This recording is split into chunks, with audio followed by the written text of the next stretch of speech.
सभी भक्तों को मेरी ओर से सभी को राधे कृष्ण, जय माता रानी। आज हम नारद गीता का तीसरा अध्याय का हिंदी में वाचन करेंगे, जिसमें बताया गया है कि नारद जी का सुखदेव को कर्म फल प्राप्ति में परतंत्रता विषयक उपदेश तथा सुखदेव जी का सूर्यलोक में जाने का निश्चय। नारद जी कहते हैं, सुखदेव, जब मनुष्य सुख को दुख और दुख को सुख समझने लगता है, उस समय बुद्धि, उत्तम नीति और पुरुषार्थ भी उसकी रक्षा नहीं कर पाते। अतः मनुष्य को स्वभावतः ज्ञान प्राप्ति के लिए यत्न करना चाहिए, क्योंकि यत्न करने वाला पुरुष कभी दुख में नहीं पड़ता। आत्मा सबसे बढ़कर प्रिय है, अतः जरा, मृत्यु और रोगों के कष्ट से उसका उद्धार करे। शारीरिक और मानसिक रोग सुदृढ़ धनुष धारण करने वाले वीर पुरुषों के छोड़े हुए तीक्ष्ण बाणों के समान शरीर को पीड़ा देते हैं। तृष्णा से व्यथित, दुखी एवं विवश होकर जीने की इच्छा रखने वाले मनुष्य का शरीर विनाश की ओर ही खिंचता चला जाता है। जैसे नदियों का प्रवाह आगे की ओर ही बढ़ता चला जाता है, पीछे की ओर नहीं लौटता, उसी प्रकार रात और दिन भी मनुष्यों की आयु का अपहरण करते हुए बारंबार आते और बीतते चले जाते हैं। शुक्ल और कृष्ण दोनों पक्षों का निरंतर होने वाला यह परिवर्तन मनुष्यों को जरा जीर्ण कर रहा है। यह कुछ क्षण के लिए भी विश्राम नहीं लेता है। सूर्य प्रतिदिन अस्त होते और फिर उदय होते हैं। वे स्वयं अजर होकर भी प्रतिदिन प्राणियों के सुख और दुख को जीर्ण करते रहते हैं।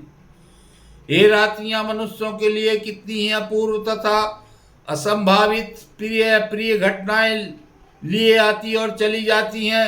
यदि जीव के किए हुए कर्मों का फल पराधीन न होता, तो जो जिस वस्तु की इच्छा करता वह अपनी उसी कामना को रुचि के अनुसार प्राप्त कर लेता।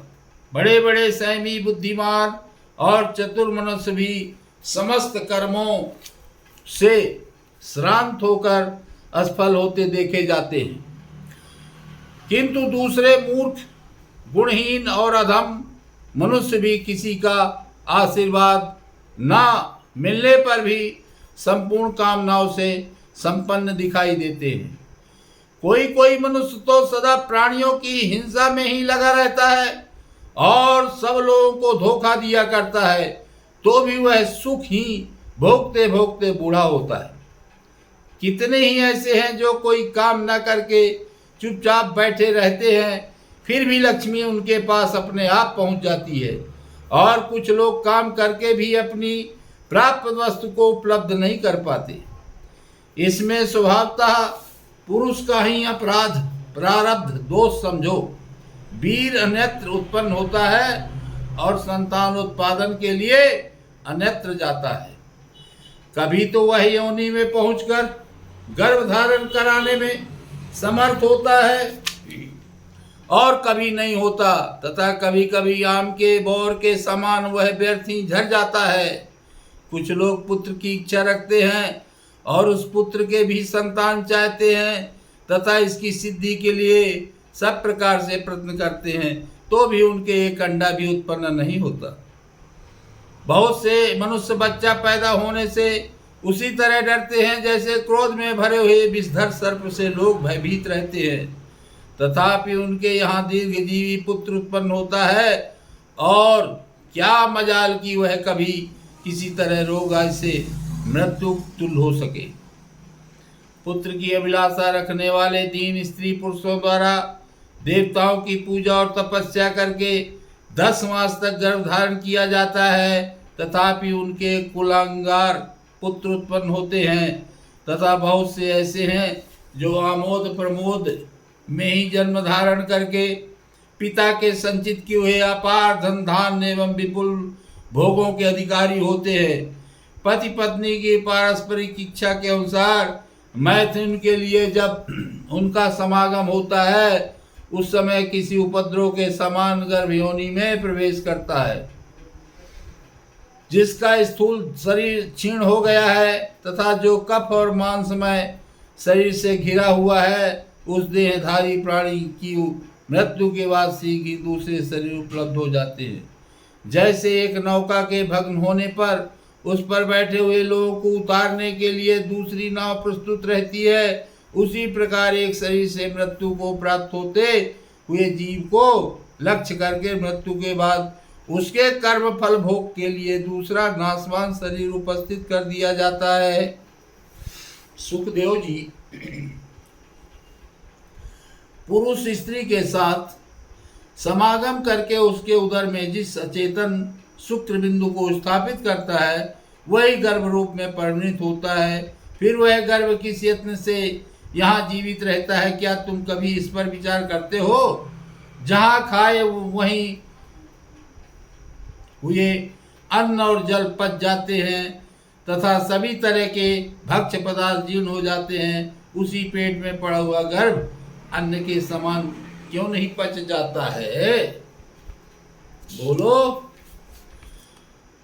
गर्भ में जल, मल और मूत्र के धारण करने या त्याग में कोई स्वभाव नियत गति है, किंतु कोई स्वाधीन करता नहीं है। कुछ गर्भ माता के पेट से गिर जाते हैं, कुछ जन्म लेते हैं और कितनों की ही जन्म लेने के बाद मृत्यु हो जाती है। इस योनि संबंध से कोई सकुशल जीता हुआ बाहर निकल आता है, तब कोई संतान को प्राप्त होता है और पुनः परस्पर के संबंध में संलग्न हो जाता है। अनादिकाल के साथ उत्पन्न होने वाले शरीर के साथ जीवात्मा अपना संबंध स्थापित कर लेता है। इस शरीर की गर्भवास, जन्म, बाल, कौमार, पौगंड, यौवन, वृद्धत्व, जरा, प्राण, रोध और नाश, ये 10 दशाएं होती हैं। इनमें से 7वीं और 9वीं दशा को भी शरीरगत पांचों भूत ही प्राप्त होते हैं, आत्मा नहीं। आयु समाप्त होने पर शरीर की 9वीं दशा में पहुंचने पर ये 5 भूत नहीं रहती, अर्थात 10वीं दशा को प्राप्त हो जाती। जैसे व्याध छोटे मृगों को कष्ट पहुंचाते हैं, उसी प्रकार जब नाना प्रकार के रोग मनुष्यों को मथ डालते हैं, तब उनमें उठने बैठने की भी शक्ति नहीं रह जाती, इसमें संशय नहीं है। रोगों से पीड़ित हुए मनुष्य वैद्यों को बहुत सा धन देते हैं और वैद्य लोग दूर करने की बहुत चेष्टा करते हैं, तो भी इन रोगियों की पीड़ा दूर नहीं कर पाते हैं। बहुत सी औषधियों का संग्रह करने वाले चिकित्सा में कुशल चतुर वैद्य भी व्याधों के मारे हुए मृगों की भांति रोगों के शिकार हो जाते हैं।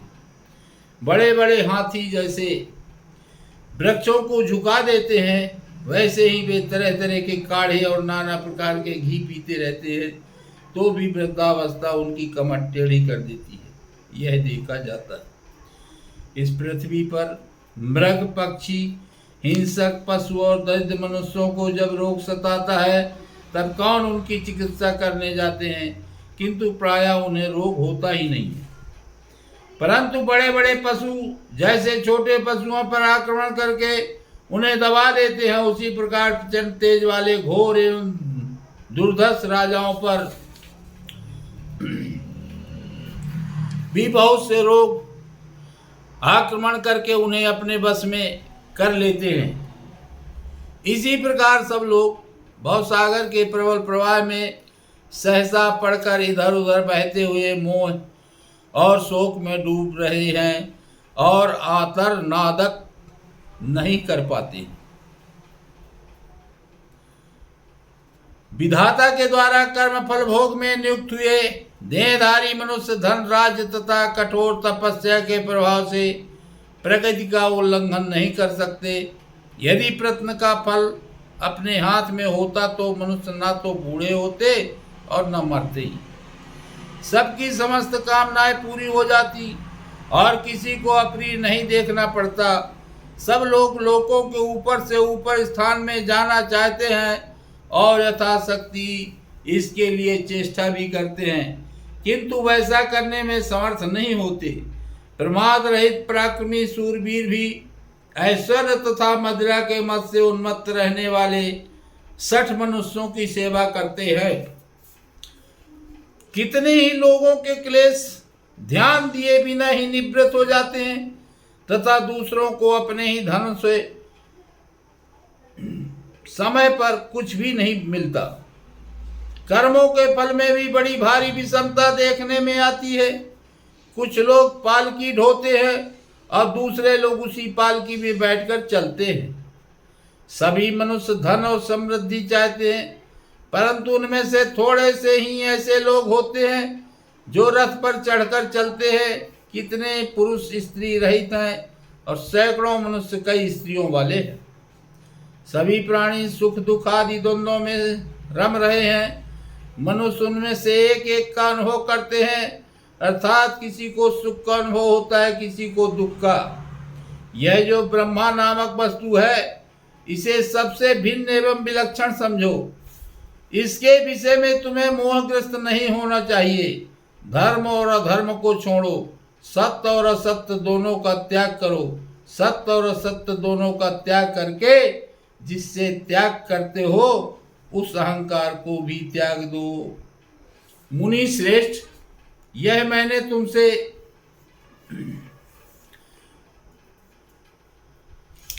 परम गूढ़ बात बतलाई है, जिससे देवतागण मृत्युलोक छोड़कर स्वर्गलोक को चले गए। नारद जी की बात सुनकर परम बुद्धिमान और धीर चित्त सुखदेव जी ने मन ही मन बहुत विचार किया, किंतु सहसा वे किसी निश्चय पर न पहुंच सके। वे सोचने लगे, स्त्री पुत्रों के झमेले में पड़ने से महान क्लेश होगा। विद्याभ्यास में भी बहुत अधिक परिश्रम है। कौन सा ऐसा उपाय है जिससे सनातन पद प्राप्त हो जाए? उस साधन में क्लेश तो थोड़ा हो, किंतु अभ्युदय महान हो। तदंतर उन्होंने 2 घड़ी तक अपनी निश्चित गति के विषय में विचार किया। फिर भूत और भविष्य के ज्ञाता सुखदेव जी को अपने धर्म की कल्याणमयी परम गति का निश्चय हो गया। फिर वे सोचने लगे, मैं सब प्रकार की उपाधियों से मुक्त होकर किस प्रकार उस उत्तम गति को प्राप्त करूं, जहां से फिर इस संसार सागर में आना ना पड़े, जहां जाने पर जीव की पुनरावृत्ति नहीं होती। मैं उसी परम भाव को प्राप्त करना चाहता हूँ। सब प्रकार की आसक्तियों का परित्याग करके मैंने मन के द्वारा उत्तम गति प्राप्त करने का निश्चय किया है।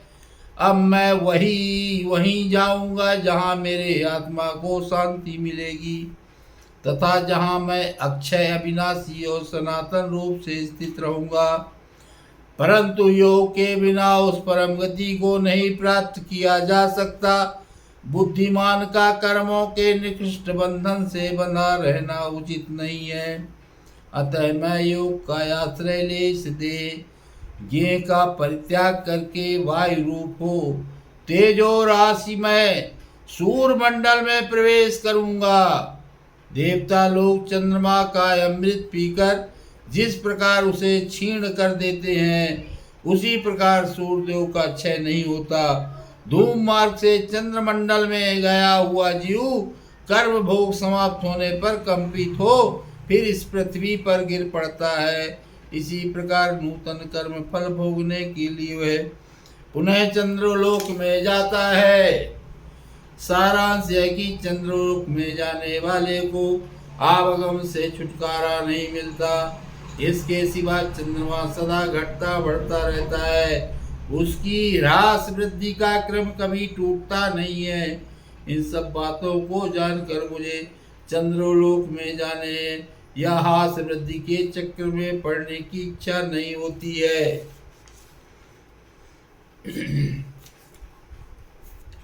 सूर्यदेव अपनी प्रचंड किरणों से समस्त जगत को संतप्त करते हैं। वे सब जगह से तेज को स्वयं ग्रहण करते हैं। उनके तेज का कभी हाथ नहीं होता, इसलिए उनका मंडल सदा अक्षय बना रहता है। अतः उदीप्त तेज वाले आदित्य मंडल में जाना ही मुझे अच्छा जान पड़ता है। इसमें मैं निर्भीक चित्त होकर निवास करूंगा। किसी के लिए भी मेरा पराभव करना कठिन होगा। इस शरीर को सूर्य लोक में छोड़कर मैं ऋषियों के साथ सूर्यदेव के अत्यंत दूसरे तेज में प्रवेश कर जाऊंगा।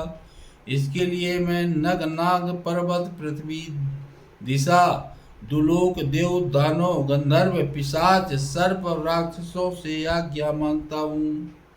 आज मैं निसंदेह जगत के संपूर्ण भूतों में प्रवेश करूंगा। समस्त देवता और ऋषि मेरी योग शक्ति का प्रभाव देखें। ऐसा निश्चय करके सुखदेव जी ने विश्वविख्यात देवर्षि नारद जी से आज्ञा मांगी। उनसे आज्ञा लेकर वे अपने पिता व्यास जी के पास गए। वहां अपने पिता महात्मा श्री कृष्ण द्वैपायन मुनि को प्रणाम करके सुखदेव जी ने उनकी प्रदक्षिणा की और उनसे जाने के लिए आज्ञा मांगी। सुखदेव जी की यह बात सुनकर अत्यंत प्रसन्न हुए। महात्मा व्यास ने उनसे कहा, बेटा बेटा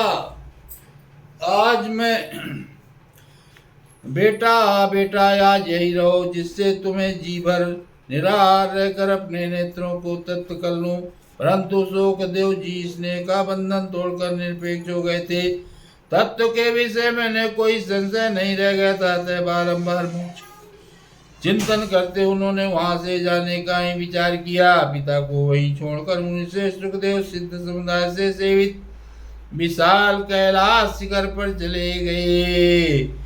नारद गीता का तीसरा अध्याय समाप्त हुआ। बोलो जय श्री कृष्ण।